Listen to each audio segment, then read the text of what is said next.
So, all right, so I have here a slide that summarizes the features of Scenic, and I will not read through this. But I just want to summarize some of the use cases. So, and some of these we saw in the tutorial and some others we did not present. So the ones we didn't present will be in italics. So synthetic data generation was something we talked about. We showed test generation, including fuzz testing.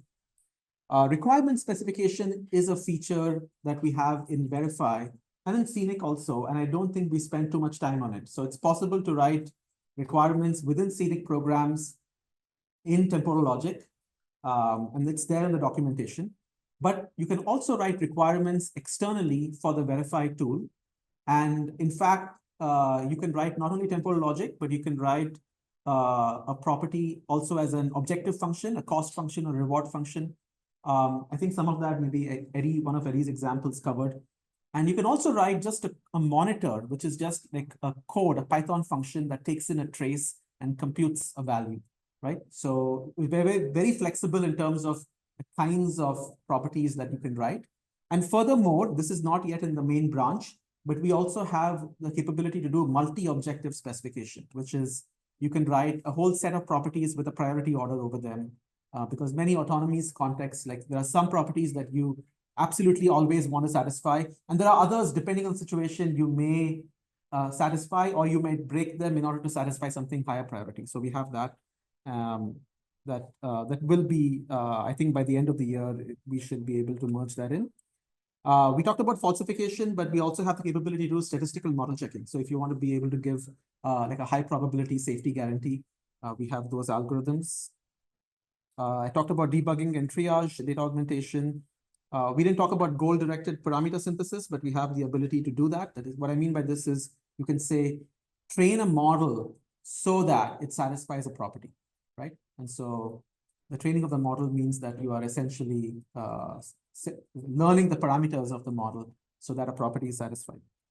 I mentioned this at the beginning. We can also do runtime monitor generation, but we didn't talk about the details here. We talked about sim-to-real validation. There's work that we've done on training reinforcement learning agents.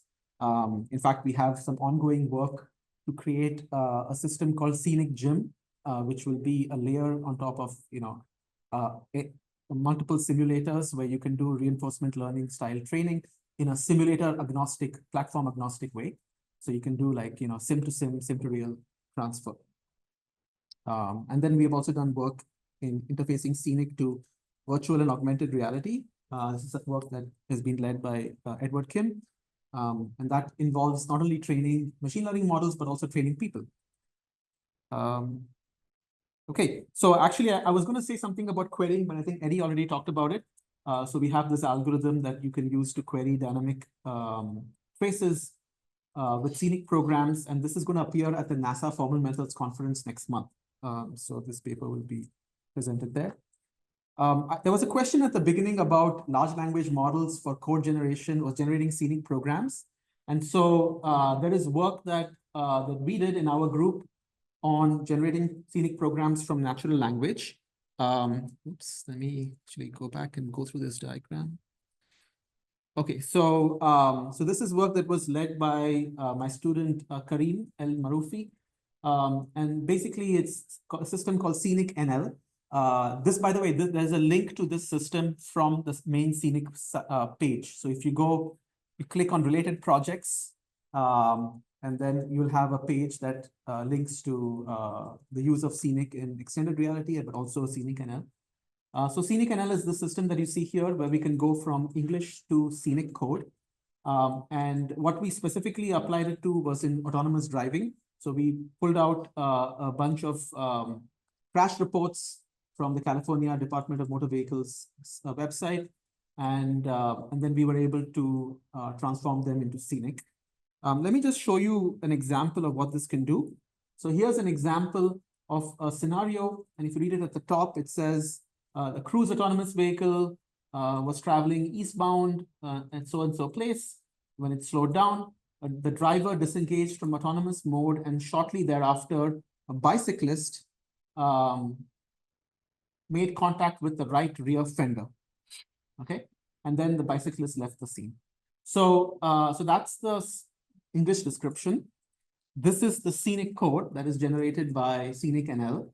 And I don't expect you to read it, but if you just look at a few lines here, there's an ego, and that's the autonomous vehicle. There's a bicycle object. The bicycle object has a bicycle behavior, which is defined up here. There's an ego behavior defined up there. And if you look at one of the simulations in Carla, you'll see that, well, it's doing something that's in the neighborhood of what the scenario says, right? So the bicyclist does hit the fender. It's not the right rear fender, it's somewhere in the middle, but the bicyclist hits the car and then proceeds to drive off, right?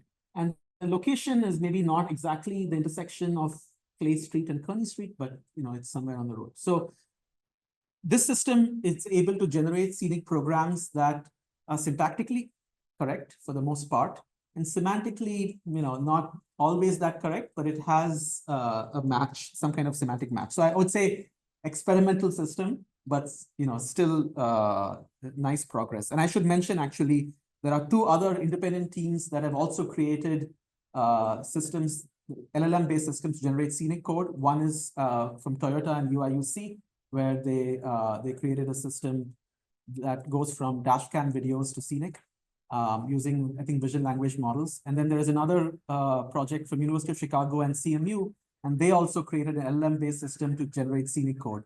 So yeah, so there's multiple teams doing this kind of thing. All right, so with that, I would like to end a little early to give you 5 minutes to take a quick survey. So as I said at the beginning, Scenic is an open source project, and we have been in active collaboration and interaction mode with the community for a long time. And particularly now, we would love to encourage you all to work with Scenic and verify, and we're happy to work with you on that. All right, so that's the QR code for the survey. It shouldn't take you too long. One thing that I want to mention is that we do have detailed documentation on Scenic. And we also have documentation on Verify, but it certainly can be improved. And in fact, we are working towards an upgrade of Verify as well as the documentation later this year. There's also a community forum that you can post questions, etc. on. I wanted to mention that, like last year, we are going to do a 2 to 3 day workshop on Scenic at UC Santa Cruz. So come to sunny Santa Cruz, California, mountains by the beach. So it'll be a wonderful experience all around. And we'll have a Scenic boot camp, which is a much more in-depth tutorial than we had time for today. But also a workshop following that, where we are actively discussing. We break into working groups, people interested in autonomous driving, people interested in avionics, people interested in robotics, right? So we have these working groups, and we actually have some of these working groups are meeting on Zoom on a regular basis. So we'd love to have participation by the community. Okay. And with that, I will give you the time to fill out that survey, right? I'm happy to take any other questions.